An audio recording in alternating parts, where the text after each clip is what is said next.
Hey, what's going on there, guys? Nick here from Absolute MTG, and today we're taking a look at Naya Blitz for the modern format.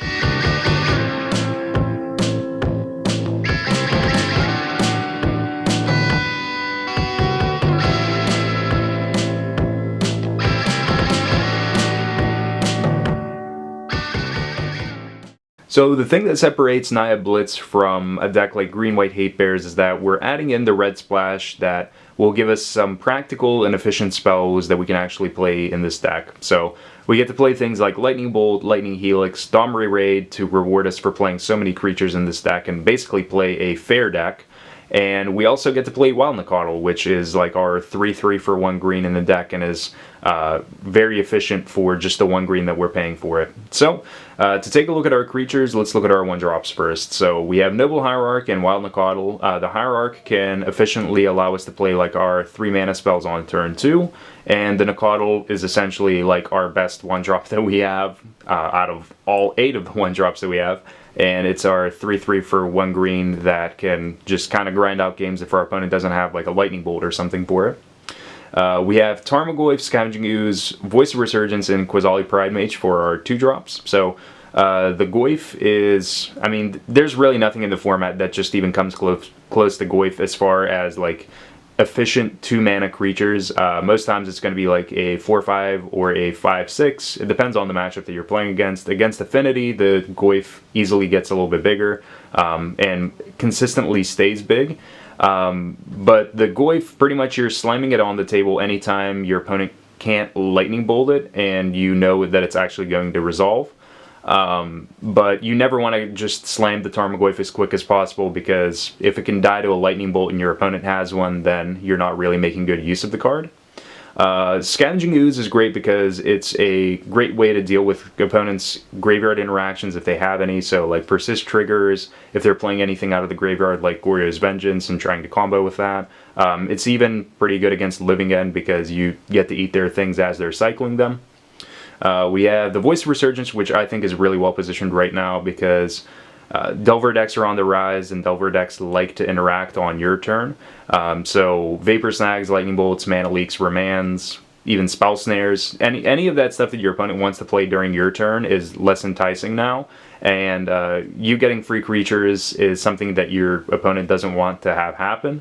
So the Voice of Resurgence is just really great for that, and even whenever it dies, so like mass removal or anything like that, you get a token that will just hit the battlefield afterwards, unless your opponent's playing like Anger of the Gods or something like that, or Pillar of Flame. We have a playset of Loxodon Smiter, which I really like this guy in the deck because it's a 4/4 for 3, so it's a great power creep. It can't be countered, so it's pretty much like null to Mana Leaks and Remands, and it also just doesn't die to Lightning Bolt. Like that's the biggest thing. The fact that it doesn't die to Lightning Bolt in the modern format is just great, because Lightning Bolt's one of the best removal spells that the modern format actually has. So Loxodon Smiter is great for that, and also if it gets ripped out of your hand by Inquisition or Thoughtseize in the mid-range decks, you get to play it for free. So that's also really great.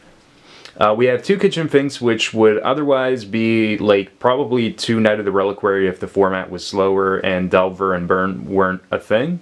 But enters the battlefield, we gain 2 life, also has Persist. The Singleton Quasali Pridemage, which is practical against any of the matchups where you can sack it to actually hit things. So decks like Storm and Affinity, it's great for them because in Storm you get rid of their Ascension, Affinity you get rid of a multitude of different things. Even in the matchups where you're not using the sack ability, it's practical because it has Exalted. We have a Singleton Knight of the Reliquary to finish out our 3-drops. So the Singleton was kind of split with the Kitchen Finks in here. The card's still really good. It's almost like a Loxodon Smiter for us, and it can actually be bigger than Loxodon Smiter. So it gets fueled by our lands in our graveyard, so our fetch lands are pretty much going to add value to it. And if we want to, we can sack a Forest or Plains, and then we can search for another land, which it can fetch up our Kessig Wolf Run. Or if your opponent wants to like Lightning Bolt it or something like that, we can sack a Forest or Plains, search for a fetch land, crack the fetch land, and search for another land, effectively making the Knight of the Reliquary somewhat big. And for our actual like non-creature spells that we have here, we have 4 Lightning Bolts, 3 Path to Exile, which Path to Exile doesn't seem really as good to be playing a 4 of for it, so I cut it down from a 4 of to a 3 of in the deck, just because the card's not really that impressive against Delver decks. Sure, it's removal, but I don't really want them getting an extra land, so I cut it down because Delver is just such a prominent thing. 3 Lightning Helix, and then the 2 Domris, which Domri gives us card advantage, especially if we can play it on turn 2 off of a Hierarch. And it also forms a removal package for us with the -2. So if we have any targets that we want to get rid of by having our big creatures on the board and using the -2, then we have a form of recurring removal out of the Domri as well. So now for the sideboard. So there's a lot of different stuff that you can play within the Naya colors that will actually be practical, and you can sideboard for certain matchups, but it pretty much comes down to narrowing it and seeing what your meta actually is, what you want to include in your sideboard, and for what reason. So the sideboard that I've been playing is 4 Kor Firewalker, 3 Chalice of the Void, 1 Quasali Pridemage, 2 Thrun the Last Troll, 2 Combust, 2 Electrickery, and 1 Bonfire of the Damned. So now let's talk about where each card has its role. So the Kor Firewalker is pretty much going to come in almost entirely for like the mono red matchup. That's pretty much the biggest reason why I have it in the sideboard. It's just such a great card against the mono red matchup, and I definitely want to see it in multiples or just see it in general. So the more that I play, the higher probability I have of actually seeing it. And it's never a card that I hate to see in multiples of whenever I'm playing against mono red. The card is alright against the red-blue Delver decks. They can still Vapor Snag it back. However, I do actually like the card over some of the other things that we're playing in the deck, so I will put in like 2 of them. Most times against the Delver decks, unless they're running a absurd amount of red spells, then I'll like have the option to side in some more. But Kor Firewalker, basically you just jam 4 of them in for the red deck wins matchup, and like 2 or 3 of them for the Delver matchups over some of your other creatures that are a little bit less efficient against those types of decks. The Chalice of the Void seems like a card that's pretty much redundant, but it actually isn't for the matchups that we're playing it for. So against Living End, we play it for 0, and they can't play their Living End, and they're forced to have the Beast within our Chalice of the Void, and if we have multiples, it becomes more of a actual problem for our opponent. So the Chalice of the Void can effectively buy us some time against Living End, where they're not really doing as much against us and as aggressively. Against Storm, we play it for 2, and we basically just shut out all of their possibilities of actually being able to combo out, assuming that it actually sticks and it isn't countered or something against the Storm deck if they're siding in counters against us, which is probably unlikely because we're a creature-heavy deck. Chalice of the Void is just really, really good. You play for 2, they're pretty much not going to combo. And then against like the Delver decks, it's really good because we can play it on 1, and it pretty much will nullify like most of their deck, because the majority of their deck is 1-drops. They do have a lot of 2-drops, especially if they're playing like Tarmogoyf in there and they're playing like the Green Splash. However, the bulk of their deck is 1-drops, and you can really give them a rough time if you play the Chalice for 1.